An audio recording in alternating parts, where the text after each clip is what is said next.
नमस्कार। आज हम बात करेंगे कि हम कहते हैं अणु अणु में परमात्मा है। यह पूरा अस्तित्व में परमात्मा का हाथ है। परमात्मा हमारे चारों ओर मौजूद है। हम परमात्मा में ही जी रहे हैं। जैसे मछली सागर के जल में जी रही है, वैसे हम भी परमात्मा में जी रहे हैं। तो परमात्मा हमारे से इतना निकटतम है, फिर भी हमें परमात्मा क्यों दिखाई नहीं देता है। तो हम एक आम का बीज को बोते हैं, तो आम के बीज को हम पृथ्वी में दबाते हैं, तो वह बीज मिट्टी में दब जाता है। बीज फिर दिखाई नहीं देता है।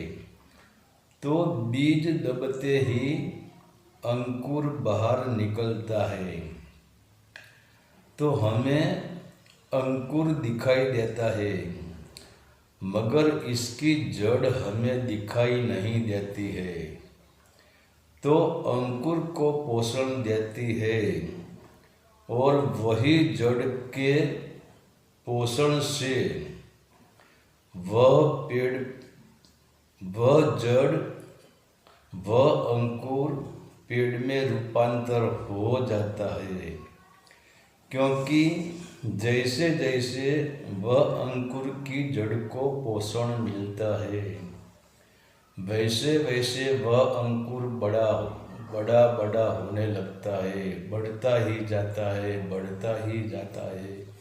तो एक दिन ऐसा आता है कि वह अंकुर एक पेड़ बन जाता है।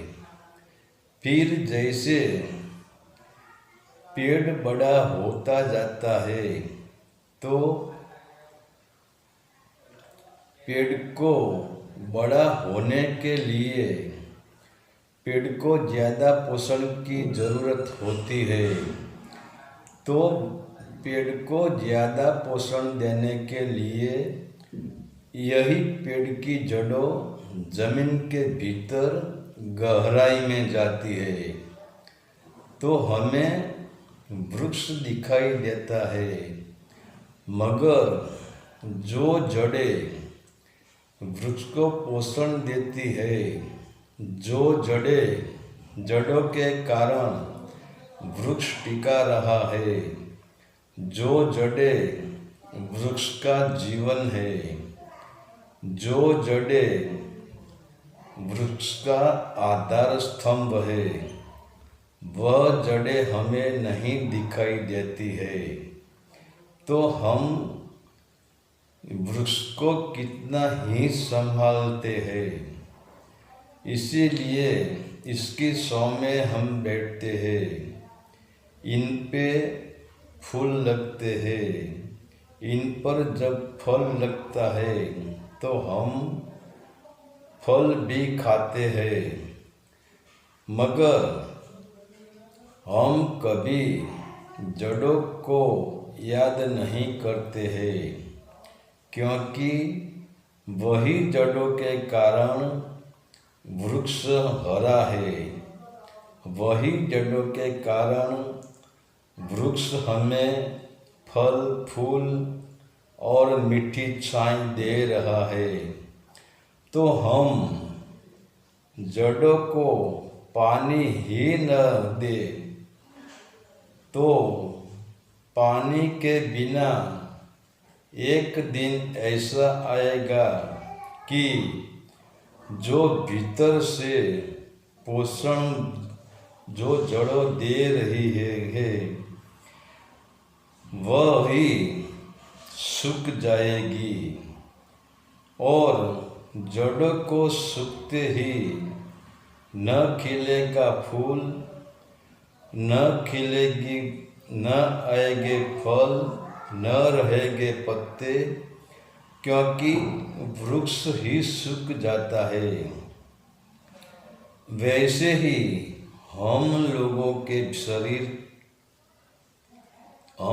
को शरीर दिखाई देता है, मगर हमारे शरीर के भीतर हमारे शरीर को पोषण देने वाली जो जड़ है, जो हमारे भीतर छिपी है, जो हमारी ज्ञानेंद्रियों और कर्मेंद्रियों को हमारा पूरा शरीर को पोषण देकर हमारे शरीर को चला रही है, तो वह जड़ अप्रगट है, जिसे हम सत्य कहते हैं, जिसे हम परमात्मा कहते हैं। जैसे जड़ों वृक्ष का प्राण है, वैसे ही हमारे भीतर जो हमारा प्राण है, तो हम शरीर को ही सत्य मानकर, शरीर को ही हम मानकर चलते हैं, और इसीलिए तो हम कहते हैं यह मेरा शरीर है। तो हम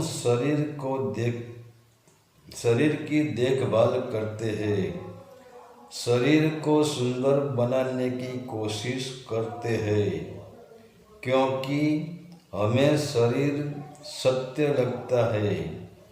तो शरीर न सत्य है, क्योंकि शरीर को भीतर छुपी शक्ति से ऊर्जा मिलती है।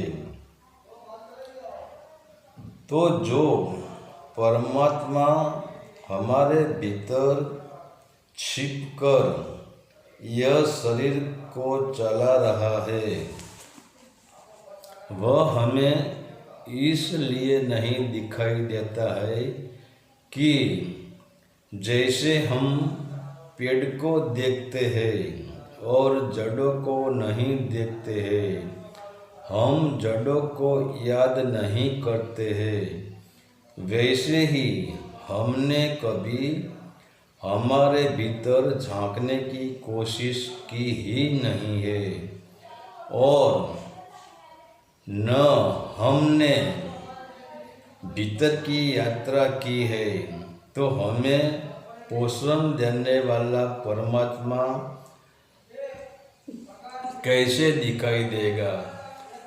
तो जैसे पेड़ की जड़ें जो पेड़ को पोषण दे रही है, वह छिपी हुई है, वह अप्रगट है, प्रकट है फिर भी अप्रकट है, जो हमें दिखाई देती नहीं है।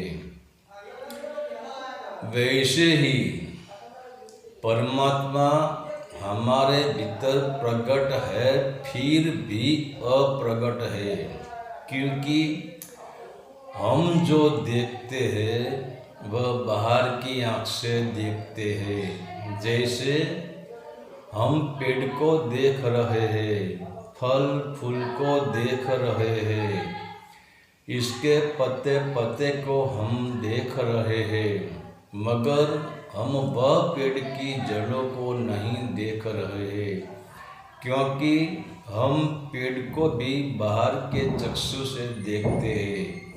वैसे ही हम परमात्मा को भी बाहर की चक्षु से देखते हैं, तो हमें संसार दिखाई देता है, मूर्तियाँ दिखाई देती है, पहाड़ें दिखाई देता है, जंगल दिखाई देता है, सागर दिखाई देता है, मगर इसके भीतर और हमारे शरीर के जो हम थोड़ा विचार तो कर ले कि यह हमारा शरीर किसकी ऊर्जा से चलता है, हमारा शरीर को पोषण कहाँ से मिलता है, तो वह हमारा शरीर को पोषण देने वाली जड़ कहाँ है, इसको हम ढूंढते ही नहीं है, क्योंकि वह जड़ बाहर की जड़ नहीं है, वह जड़ भीतर की जड़ है और हमें भीतर से पोषण मिल रहा है।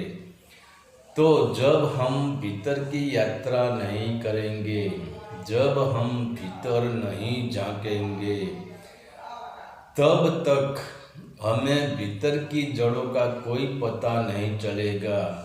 मतलब हमें परमात्मा का कोई पता नहीं चलेगा। हरि ओम तत्सत। आदेश का प्रणाम।